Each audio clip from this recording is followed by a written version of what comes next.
आज के इस वीडियो में हम बात करने वाले हैं एक H1B वीज़ा होल्डर के बारे में जिसकी लाइफ एकदम उलट पुलट हो गई। ज़रा सोचिए, आप काम कर रहे हैं आराम से और अचानक USCIS से मेल आ जाता है।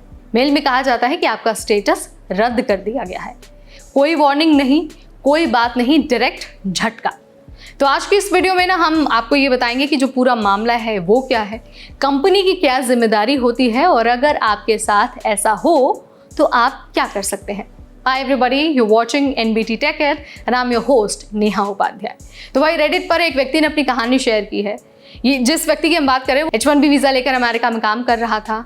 11 जुलाई को इनको अचानक USCIS से मेल आता है और उसमें कहा होता है कि आपका H1B रद्द हो गया।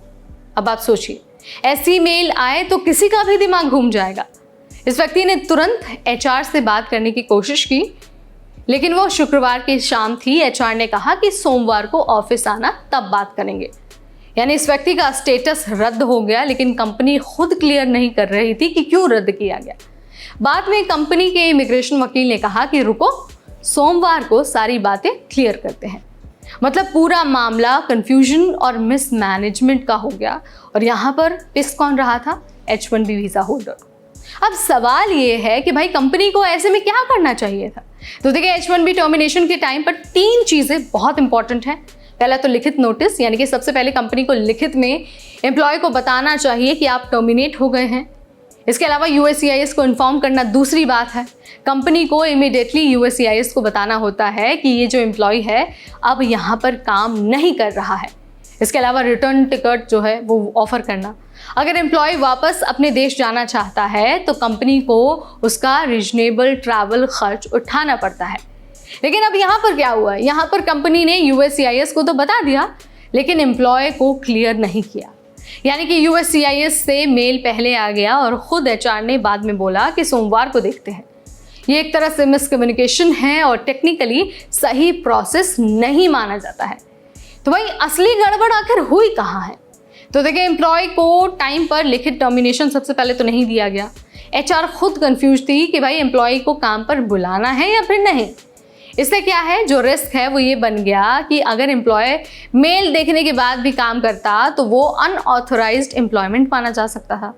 तो भाई कंपनी ने पूरी तरह से कानून नहीं तोड़ा, लेकिन और अपना काम गलत तरीके से और गैर जिम्मेदारी से किया है। अब मान लीजिए ऐसा अगर आपके साथ हो जाए तो क्या करेंगे आप? देखिए, सबसे पहले तो USCIS के हिसाब से कुछ ऑप्शन आपके पास मौजूद हैं।